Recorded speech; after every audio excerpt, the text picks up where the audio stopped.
जय जय श्री कृष्णचंद्र भगवान की, राधा रंग ब्रज धाम की, राधा कृष्ण झूलन महोत्सव की। रामचरितमानस में तुलसीदास बाबा एक सुंदर कथा बोलेছেন, निर्धन कहे धनवान को सुखी, धनवान कहे महाराज को सुख भारी, महाराज करे कहे इंद्र को सुख भारी, इंद्र कहे ब्रह्मा को सुख भारी। देखिए, जो निर्धन व्यक्ति, उसे धन का ही लालच होता है। वो समझता है मेरे पास धन आ जाएगा तो हम सुखी हो जाएंगे, और जिसके पास धन है वो कहता है राजा को सुख भरे, क्योंकि राजा के पास ना जाने कितना संपत्ति है, कितना मान यश प्रतिष्ठा है, कितना पावर है, तो महाराजा सुखी।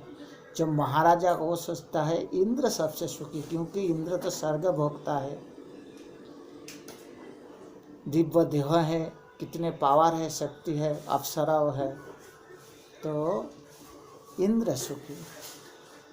लेकिन इंद्र सोचता है क्या, ब्रह्मा तो सबसे ज़्यादा सुखी, क्योंकि ब्रह्मलोक सृजन किया है, उसका धाम स्वर्गलोक से बहुत ऊपर है, तो इंद्र कहे ब्रह्मा सुखी। लेकिन ब्रह्मा क्या कहता है, ब्रह्मा कहे विष्णु को सुख भारी।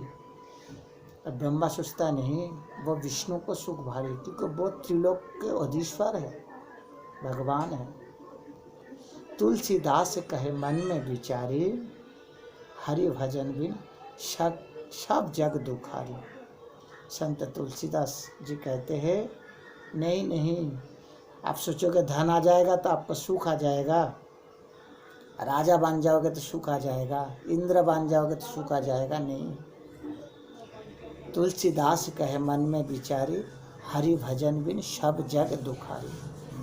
अगर हरि भजन नहीं किया तो सब दुख ही दुख है, इसलिए हमें हरि भजन करना चाहिए। भगवान गीता जी में कहता है, मामेकम शरणं व्रज, अर्जुन तुम मेरे शरण में आ जाओ।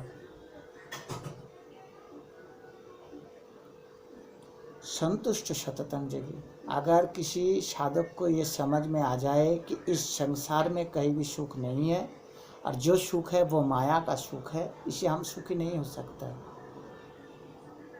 जिसके मन में ये विचार आ जाए और वो सब छोड़ के भगवान श्री चरणों में मई अर्पित मन बुद्धिर्ज मद्भक्त समय प्रिय। भगवान कहता है इस श्लोक में, जो संसार के सारे बंधनों से मुक्त हो गया, सारे आसक्ति से मुक्त हो गया, ऐसा भक्त जो मेरे शरण में आता है वो मुझे बहुत प्यारा है।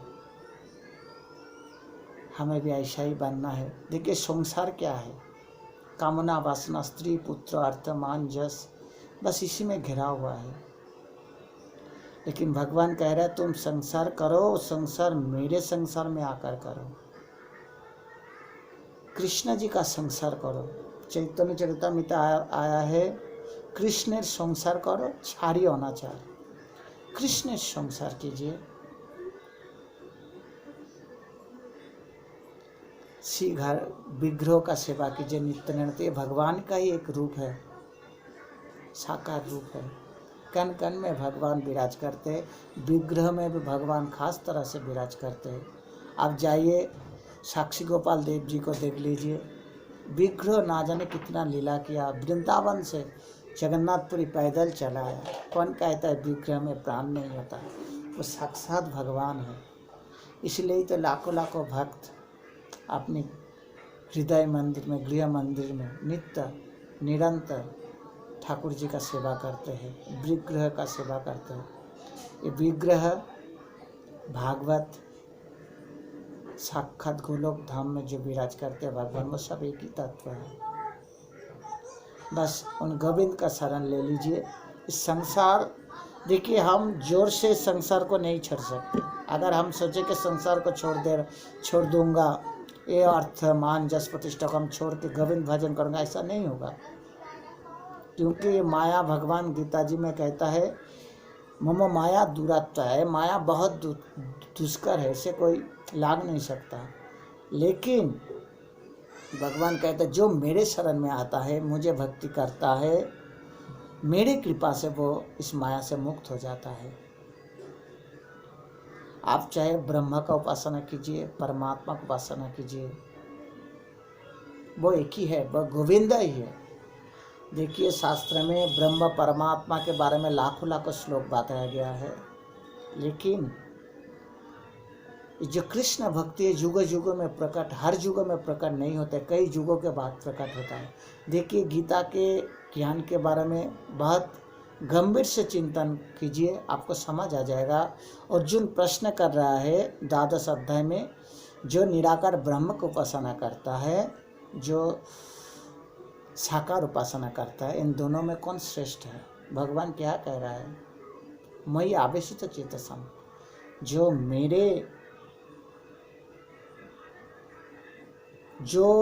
मनुष्य मेरे हृदय में रहता है, वह भक्त निरंतर मुझे शरण करता है, वही मेरा प्यारा है, वही मेरा सबसे ज़्यादा प्रिय है।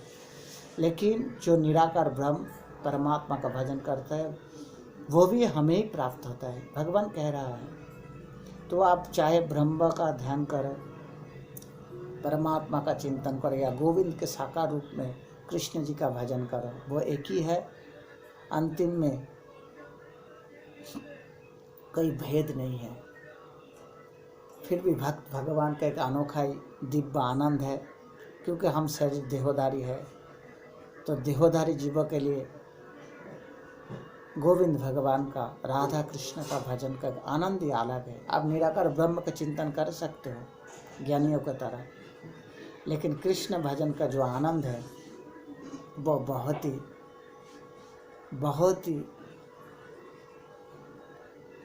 ही गंभीर है, बहुत ही आनंददायक, बहुत ही प्यारा है। इसलिए आप नित्य हरि का भजन कीजिए।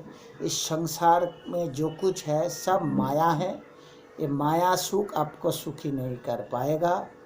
अगर किसी में सुख है तो हरि भजन में ही सुख है। तुलसीदास कहे मन में विचारी, हरि भजन बिन सब जग दुखारी। तो हमें दुखी नहीं बनना है, हमें सुखी होना है। तो हरि भजन कीजिए, कृष्ण भजन कीजिए, राधे श्याम सीताराम, चाहे जिस रूप में आपको अच्छा लगे उनका भजन कीजिए। मन में संतुष्टि जरूरी है, बिन संतुष्टि हरि भजन नहीं होता। आप जड़ जगत की कामना करते हुए हरि भजन करोगे तो वो आपका बुद्धि कभी निर्मल नहीं होगा। कामना वासना को छोड़ के हरि भजन करो। कामना वासना त्याग करने की कोशिश में लगा रहना चाहिए हम सबको। ये अपने आप त्याग नहीं होता, भगवान की कृपा से त्याग होता है। फिर भी हमें ऐसा सोचना चाहिए कि संसार का कुछ भी मेरा नहीं है, इन सब से मेरा कोई नाता भी नहीं है। मेरा नाता तो परमात्मा गोविंद से है, साधु संत मेरे गुरु जी से है। बस इस बात को अपने दिल में लगा कर रखो, संसार में रहो और संसार को कृष्ण के संसार बना लो। कृष्ण संसार करो छारी अनाचार। राधे राधे। संतुष्ट सततं जोगी जातात्मा तिरनिश्चय, मयि अर्पित मनोबुद्धि जो मद्भक्त समय प्रिय। हमें भी वो उस भगवान का प्रिय बनना है। इसलिए जड़ जगत का जितने भी लोभ कामना वासना मोह अर्थ मान जस प्रतिष्ठा है, सबसे मन को उठा लो और मन में वैराग्य लाओ और हरि भजन करो, मेरे कृष्ण जी का भजन करो। मयि अर्पित मनोबुद्धि, जो मैं हम सबका मन गोविंद में अर्पण हो जाए। बस भगवान यही तो चाहता है। हम सब उन्हीं का अंश है, आत्मा, और वह परमात्मा वही चाह रहा है कि हम सब उन्हीं के शरण में आ जाए। मामेकम शरणं व्रज। इसलिए हम सबको इस संसार चाहे छूट जाए लेकिन गोविंद ना छूटे, ऐसा ही सोच के हमें उस भगवान परमात्मा से लगा होना चाहिए। हरे कृष्णा कृष्ण कृष्ण हरे हरे, हरे राम राम राम हरे हरे। राधे राधे राधे राधे राधे राधे।